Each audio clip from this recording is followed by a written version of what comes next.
Hi, everyone. Welcome to Dean's Chat, where we discuss all things podiatric medicine. My name is Dr. Jeffrey Jensen. I'm the Dean of the Arizona College of Podiatric Medicine and host of the Dean's Chat podcast. As you know, for the past several months, we've been highlighting students from the various schools and colleges of podiatric medicine. This is a special week because I get to interview students from my school, the Arizona College, and that's why we're here in studio in beautiful Scottsdale. So all of our students are involved with APMSA. Our interviewing the students has really been a collaborative affair with APMSA. So part of our discussion today will be talking about your involvement with APMSA. So I look forward to that. So I'd like this time to introduce the students from the Arizona College, Dr. Eli Goeglein. Thanks for having me. Welcome, Eli. Eli is from the class of 2025. Also joining us from the class of 2025 is Mr. Stephen Facer. How you doing, Dr. Jensen? Doing great. Thanks for coming down. Thank you. And from the class of 2026, Mr. Remi Drake. Welcome, Remi. Thank you, Dr. Jensen. I'm excited to get my mug. Yes, that's one of the prized possessions when we do the Dean's Chat, so you'll definitely be getting a mug. Now, of course, one of our goals in doing these Dean's Chats is we want to talk about your educational experience at the college. And why do we want to do that? We want to give a picture of what it's like to go to school at the Arizona College of Podiatric Medicine to students as they work through the ranks, but also we want to give the students that are potential students, prospective students, a vision of what it's like to move to Arizona. Okay, to get started, Remi, would you please share with our listeners what podiatric medicine is? Yeah, so podiatry or podiatric medicine is a field that focuses on the lower extremity. We study, diagnose, treat, prevent pretty much every single ailment that affects the lower extremity. There's plenty of different specialties or lenses of focus, such as wound care, dermatology, sports medicine, surgery. The list goes on and on and on. And it's really a field that I think I've gravitated towards because of my own ailments, and I think that's common with a lot of people as well. I think it's common also. Well, thank you. Very good. And Eli, would you please share the educational pathway to becoming a podiatric physician? Yes, so it's traditionally known as a 4-4-3 with an optional 1 model. So by that I mean that it's 4 years of undergraduate education with prerequisites in chemistry, biology, physics, and your major can be anything. You just have to have those prerequisites. And then 4 years of medical school at any of the podiatric colleges, and then a 3-year surgical residency. And then following that, there's an optional 1-year fellowship that you may or may not do. Very good. Well said. All right. Well, to set the stage to talk about the Arizona College, I was hoping each of you could share your podiatric journey to date. And by journey, I mean, where are you from? Where did you do your undergraduate work? How did you find out about podiatric medicine? And then how did you decide to attend the Arizona College of Podiatric Medicine? Stephen, would you like to start? Yeah, of course. I'm originally from Southern California, Mission Viejo, California. And then I went to undergrad at Brigham Young University in Provo, Utah. And after that, at Brigham Young University, I was taking a class and then where we were learning about different health professions, and a podiatrist came into the class, and he talked about it, and I'd never heard of podiatry before. This was something new, and I eventually researched about it, looked into it, and then I shadowed a couple podiatrists in the area, and I loved it so much that I ended up working for one of them for over a year, and really got my hands, dirty with all the different cases, helping him becoming his medical assistant and a scribe. So I really got to know the office really well and that lifestyle, and everything was just saying, this is exactly what you want, being able to do surgery, being able to have an office if you want, and, know your patients extremely well.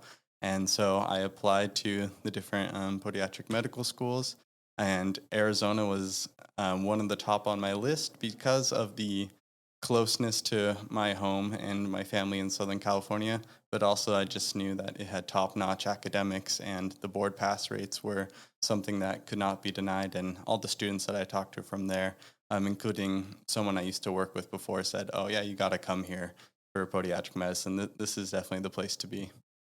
Well, very good. You got a top-notch mentoring, shadowing experience, it sounds like. Absolutely. Yeah, it was huge. I would recommend to anyone who is a prospective student out there, shadow, but definitely try to see if you can get a job at a podiatry office. It's the best way to get involved and to get prepared for school and really start learning before all your peers. It kind of puts you up a leg up when you get to school. Well said. Remi, can you share your podiatric journey to date? Yeah, so I first learned about podiatry when my mother, when I was 13, had her bunion surgery with actually Dr. Subotnick out in California, who supposedly is a legend in the field. And that was my summer right before going into high school, where I took care of her for 2-3 months. And then it was my turn to get hurt. So I broke my fibula and fibula playing soccer. And that led to a whole series of unfortunate events.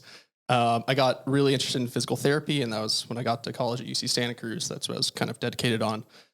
And then after college, I decided I want to be a teacher. Things led to another. Then I broke my toe and kind of came full circle and decided, you know what, this is something that I'm actually really interested in.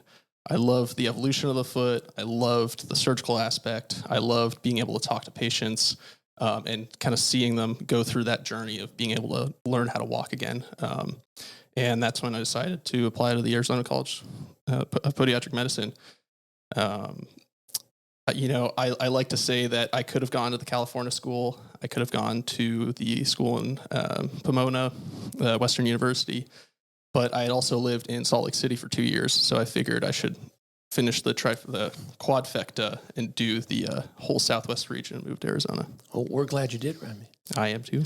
You know, Dr. Subotnick is indeed a legend in podiatric biomechanics and sports medicine. He wrote the first book by a podiatrist called The Running Foot Doctor, and the words on the book had his arm resting on the words. So it was, he's well known, and he was really a significant contributor to the running boom in the 70s, and really getting people to understand that the biomechanics of the foot affects the entire lower extremity when running. So that's a neat story. Yeah, and it was actually my mom that kind of convinced me to do it. You know, she looked down at her foot and said, "It's still working." So, what are you gonna do? No, there you go. That's a great story. So, Eli, will you share your podiatric journey to date with us? Yeah, of course. So I grew up in northeastern Colorado, Yuma, Colorado, small town, 3,500 people. I went to Colorado State University for undergrad in Fort Collins. I knew I wanted to do something in medicine, but I just wasn't sure what. So I ended up looking at job postings my first semester of undergrad, and I came across a job posting as a medical assistant at a podiatry clinic. Initially, I was like, probably not the foot and ankle. I'm not sure, but the experience would be worthwhile. You get to work with patients, and it just sounds awesome to get that experience, right? I would keep an open mind. So it really wasn't until I started scribing when I could really see the progression of, wow, the doctor really can get these patients walking again. And that's when my eyes were really opened, like, wow, we can actually fix the root cause for some of these issues, whether it's surgery, simple orthotic modifications, stuff like that, and really make a big difference in their lives, right? And get them active and healthy again.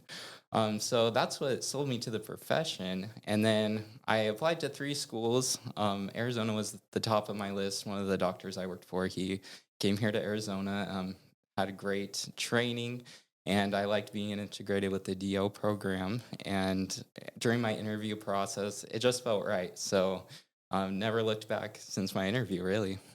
That's fabulous.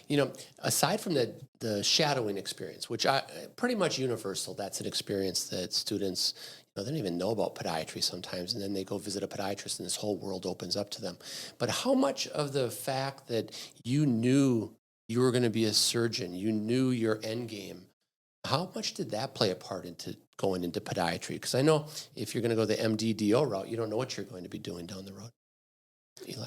It's funny because the start of my journey, that kind of terrified me, right? I was like, oh, is that really what I want to do? But then the more I thought about it, it's like, oh, this is exactly what I want to do. I know that I'll be guaranteed this specialty in the medical field. And it really is it's a hidden gem in medicine, and it's a great quality for sure. I'm hearing that story more and more, so I think that certainly is part of the allure to going into podiatric medicine. Well, was that the case for you too, Stephen? Oh, absolutely, yeah. I knew something that I wanted to do was surgery, but then also having the option to have an office and do other things That's what I loved about podiatry. It seemed like when I looked at other specialties, it was a lot of you're kind of stuck on similar things and kind of have to stay in that lane. But with podiatry, it really seemed like you could open up to do a lot of what you were interested in. I know we have professors that are interested in, dermatology, or professors interested in wound care. And so just the option of being able to kind of pick what you want, just because you are just focusing on the lower extremity, but it's not a specific aspect of medicine in the lower extremity. You cover all of it. So I think that really appealed to me. And the fact of being able to be a surgeon, just, by going and getting the skills right from, day one, first year, that's awesome. Our DO counterparts do not get that. They do not get the extensive surgical classes that we get right away. Right. I agree with you. Remi, what was your experience, or what are your thoughts about knowing what you're going to be the first day of school? Yeah, so when I was living in Salt Lake, I was working at a physical therapy clinic for individuals that had gone through car accidents. And having that ability to kind of look at an ailment and know that you have the full power to be able to address the issue at hand is, I think, very critical for me. And I think that's why I chose podiatry over physical therapy. That makes sense. There's no doubt about that. So I'm glad to hear that. Well, I'm glad you all had the great shadowing opportunity. You have the right perspective about podiatric medicine. Let's shift the gears a little bit and talk about your involvement as leaders in the school.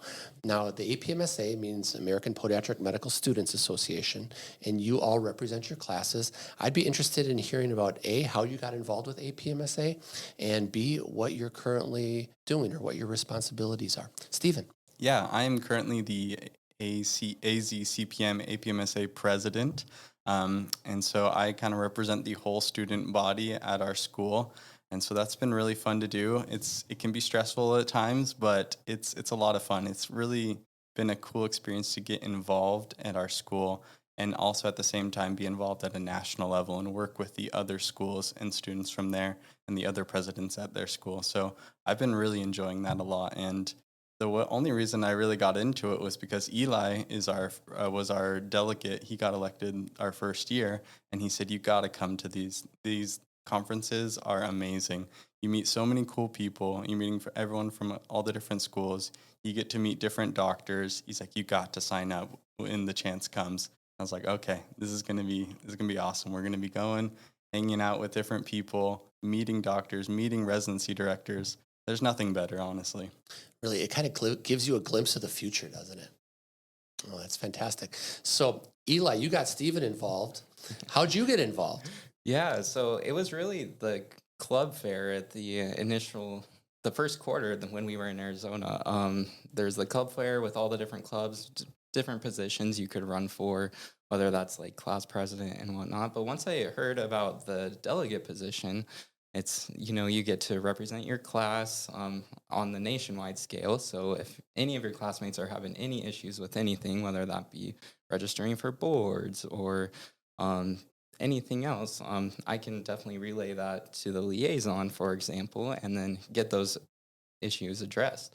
So I learned about it from Jacob Riddle, who is the fourth year delegate now, and he really sold it on me. I've really loved networking with everyone from the other schools representing my class, and then I'm also a co-chair of the legislative committee, and that's been fun. We're planning an advocacy week to hopefully get students excited about advocacy within our profession.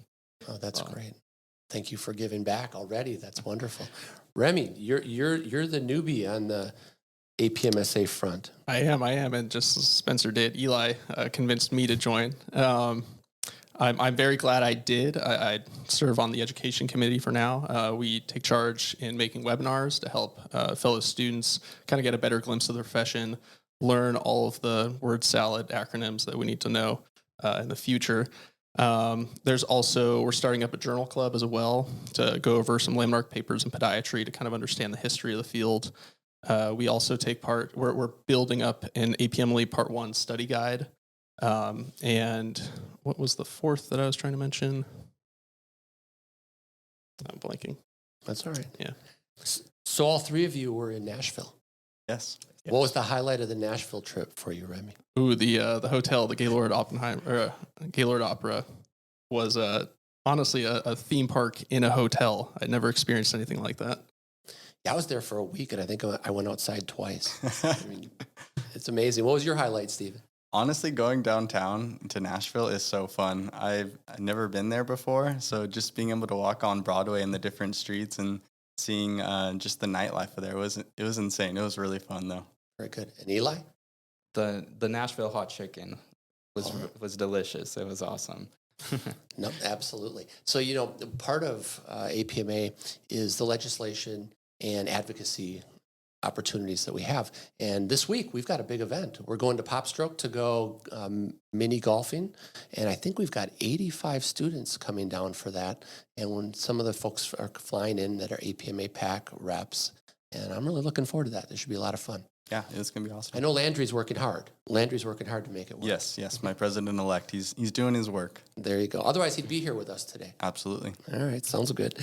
All right, let's shift gears a little bit, guys. Let's talk about the educational experience at the Arizona College of Podiatric Medicine.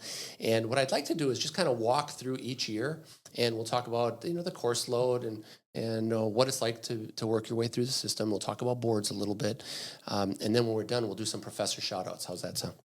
All right, Remi, can you clue in our audience about what it's like to be a first-year student at the Arizona College? Yeah, so a big appeal with AZCPM is that pretty much all of our classes, 90%, are integrated in our first year with our DO counterparts.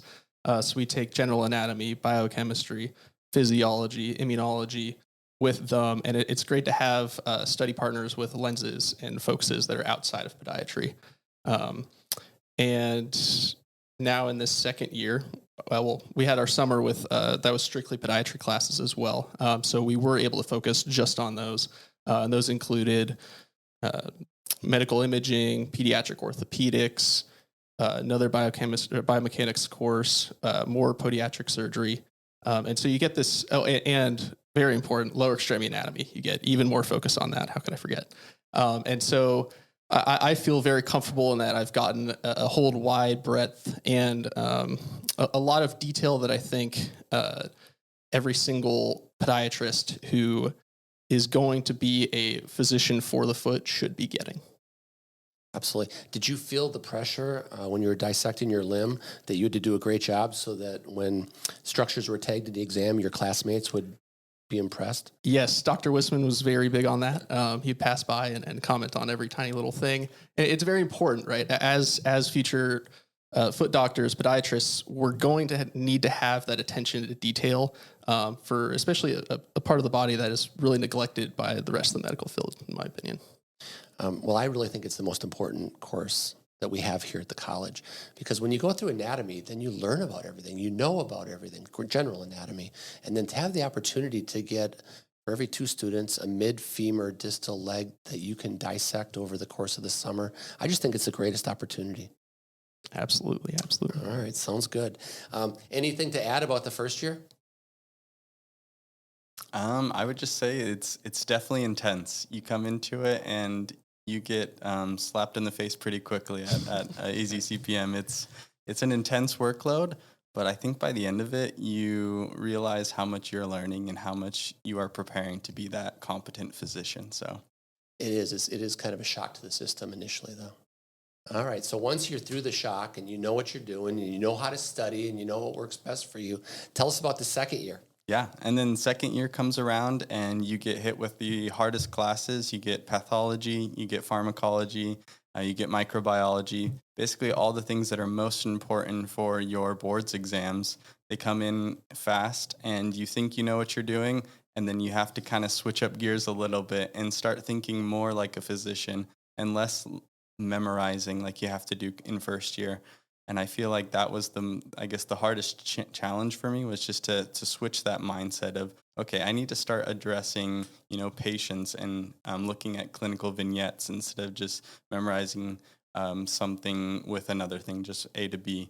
And so second year is a lot of fun. And you do those 3 classes with the DOs, and then you also have a full schedule of podiatry classes that really start to kind of show you more about that you're going to be a physician. You're going to be treating patients, because we have a physical diagnosis class where you learn how to do a full body assessment of a person, do a full workup.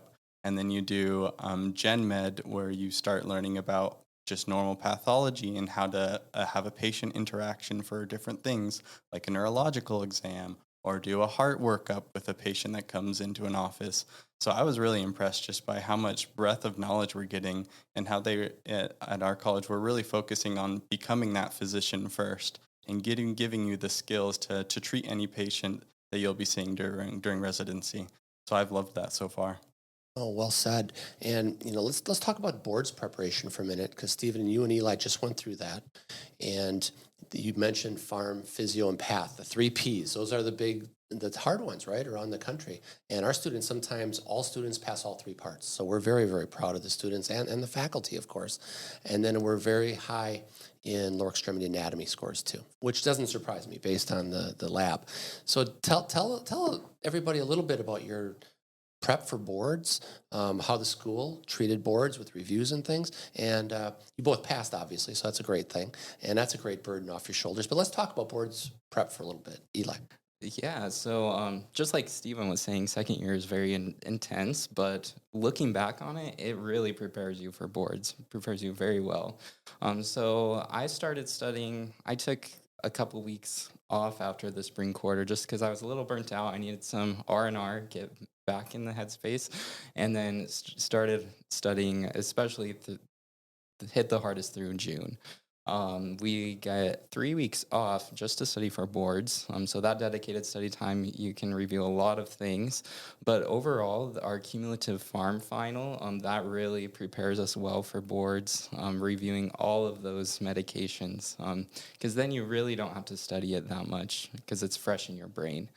But otherwise, I felt very prepared with our education. No, that's great. Stephen, would you like to add to that? Yeah, I would add that the intensity of second year, I was a little worried about how much time we had before boards, because I was like, oh no, 3 weeks, that's not a lot. I've heard of people studying, they need a couple months in advance to really start prepping. At least that's what I did with the MCAT in undergrad.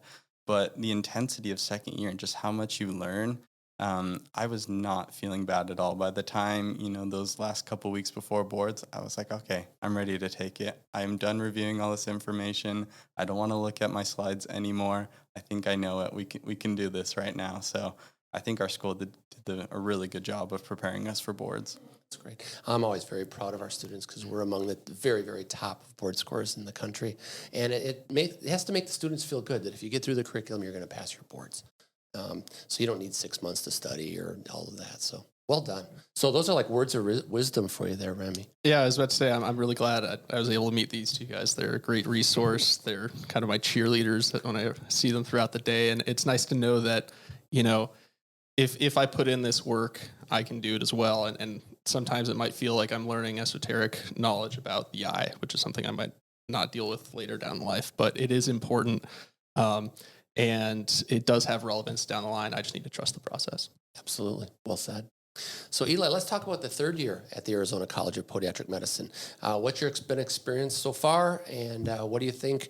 How are we doing in preparing you to get out and do clerkships down the road? Yeah, so it's been a lot of fun so far. So after you take boards, you take a few more podiatry classes, and then we'll start rotations in October.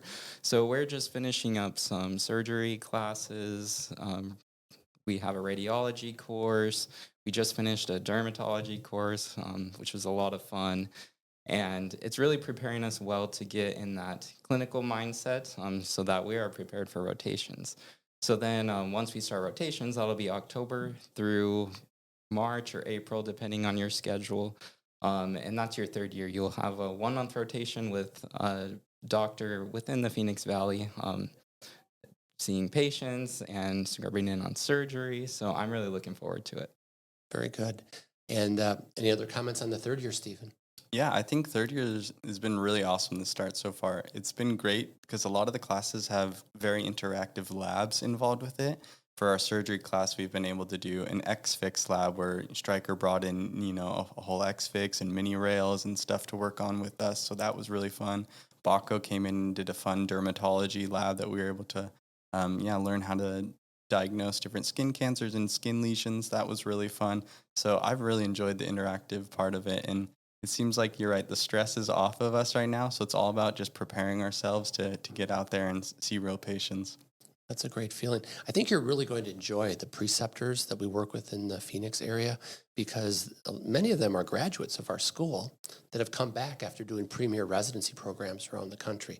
So when just Dr. Case, for example, if you get to spend time with him, it's like doing a clerkship. I mean, he is truly getting you ready to do a clerkship, even though he realizes you're a new third-year student and they work you up. But I think one of the neat things about our clinical faculty is they understand where you are in the learning process and they tailor your education for that, which I just think is wonderful. Yeah, I agree. And I think another cool opportunity, I don't remember if Eli said it or not, was the opportunity we have to go with, have a month with someone who's outside of podiatry as well. I'll be spending time with someone who, I'm going to be seeing all sorts of patients, not just podiatric patients for a whole month. So that's going to be a really valuable experience, I think. Fantastic. So then I think it's important to mention that at the end of your third year, in the months of March, April, and May, 2 of those months you get to do a clerkship. And at the Arizona College, we recommend that you go around the country and do the most academic clerkships that you possibly can because your 4th year, it's about residency pursuit, but it's really an educational experience. And if you go to really strong programs, it makes you a better student. It makes you a better applicant for the top residency programs. So I think it's really a benefit to be able to do 2 clerkships at the end of your 3rd year. Absolutely. All right. And then 4th year, of course, is clerkships. Usually in January, we give the students a month off because they've got boards part 2 and they've got residency interviews. And residency interviews are typically done in Dallas. It's a residency interview process where everybody flies in and has all their interviews done. So then match days in March, and then most of our students get senioritis at that point when they're done matching. But that's good. And then we have tremendous graduation ceremonies and parties and banquets. It's really a fun time. All right, well, now we get to do the most fun part. I like this part the most. Let's do professor shout-outs. Remi, I'm going to start with you as the first year. And so what professor really stood out to you and went above and beyond in your mind? There's so many to choose from, but I think the newest addition to our faculty, Dr. Hy Rosen, has done an excellent job hitting the ground running with our medical imaging class, especially her ultrasound class, which I thought was very insightful. She's so sweet, so patient. She answers all my questions, and she just goes above and beyond for everything, really. Fantastic. Well, you don't have to stop at one. I mean, how about basic sciences? Ooh. Dr. Bucky Jones, our general anatomy or neurology professor, the energy that she brings is incredible. I pretty much learned neurology through her hand motions, just sitting there in lecture and watching her just move her body for some reason just allows me to have a better understanding. There you go. Eli, your professor shout-outs. Yeah, that's a difficult shout out for podiatry. I would give a shout out to Dr. Toms. I really have enjoyed learning her biomechanics. Learning under her, she has a very vast knowledge of it. So that's a great opportunity. And then basic sciences, I would have to give a shout out to Dr. Jones as well because I was a TA for general anatomy dissection last year, and she was always so much fun to work with. High energy. She really cares about students, and it's a great learning environment. Well said. And I'm glad you mentioned biomechanics because Dr. Toms teaches like classic California root theory. And when we take boards, second year, boards part 2, we have oftentimes had between 15 and 20 percentage points higher than the national average. So you're getting a tremendous foundation. And my recommendation is you keep using it when you get out. A lot of people forget about their biomechanics a little bit. So thank you. Thank you. Stephen. Yeah, I would say for the podiatry faculty, I've really loved working with Dr. Curtis and another new addition, Dr. Ritchie. She has been amazing. They both have been helping us a lot with the surgery classes that we've been taking this last year, and they are amazing. The amount of knowledge that they too have and the different cases that they'll bring for us to look over and to analyze, it's been amazing and really fun. And I think for the basic science faculty, I really enjoyed Dr. Talo, one of our pathology professors. He is honestly a really nice guy just in person to talk to, but the amount of knowledge he knows as well and the things that he can teach you about just generally how to diagnose people and how to look at situations better, he can make or break your year, and honestly how well you can do on the boards. He can really help you. Absolutely. Well said. We're building the clinic across the street, and we kind of have a hybrid model for clinicians. We have faculty members that have their own practice, and they understand the goals and objectives for students rotating through. But we also have our own clinic, and we're up to 4 clinicians there. And I know that Dr. High Rosen and Dr. Ritchie were phenomenal additions to our faculty in the last year. So that's great. And then one story about Dr. Tullo, when he called me one day and he said, Jeff, one of your students is the very top of the entire class, between the DO schools and podiatry. So our students do so well, and they compete so well among the DOs. I'm super proud of all of you. So that's great. So I'm going to shift gears a little bit, and I'm going to ask you a question about incoming students and a piece of advice you would give them to be successful at the Arizona College of Podiatric Medicine. Remi. Get comfortable with spending long hours in the library. My method at least is to set a timer for 5 minutes. If I can get through those 5 minutes, then I set it for 10, then 15, 20, 25, and I make it a game to see how many of those 5-minute increments I can get before my eyes bleed, really. That's a new technique for me. Everybody should start doing it. That sounds good. I don't know about the bleeding eyes, though, but I think it's worth it. It's a good motivation. Stephen, what would be a recommendation that you would have for an incoming student just getting started? I would say get connected. Get connected with people in your class. Find people to study with. Find people to hang out with after class. Just really get involved in your class. Find friends. And also get connected at the school. There's a lot of amazing faculty there, a lot of amazing opportunities such as APMSA or different clubs. So I think people can just bury their head in the books and just kind of get lost in for the 2 years, because it is a hard curriculum. But if you really get out there and start talking to people and get involved in things, I think you'll see that it's a more enjoyable time, and you'll get to meet different people and have doors open for you and have opportunities after these first 2 years, which are hard. Well said. Eli, your nugget of advice. Yeah, just come in and be ready to work hard. It is an intense curriculum, but it's a lot of fun as well. And just like Stephen was saying, we're unique in that our podiatry class size is pretty small. 40 students, so it's been a lot of fun having a close-knit class. It just makes it more supportive for each other, and it's a great place to be. Well said. I wanted to talk about some of the research we do at the college. Our students are phenomenal. We have a process of doing student-initiated research. I've learned over the years that if students come up with research, they're more invested, they work harder at it, it's more likely to end in an outcome of a poster or a paper. So we have 5 scholarships at the school. We have Podiatric Surgery, we have Biomechanics and Sports Medicine, we've got Innovations in Podiatric Medicine, we have Diabetic Foot Care, and we have Wound Care in general. So there's a lot of overlap. And Remi, I thought it was interesting last year. I never offer first-year students scholarship opportunities because I want them to get accustomed to the curriculum and the rigors of studying. But you came into my office last year with a plan and a research study. And you'd already talked to the anatomy professors, and you got one of those scholarships. I congratulate you. Thank you.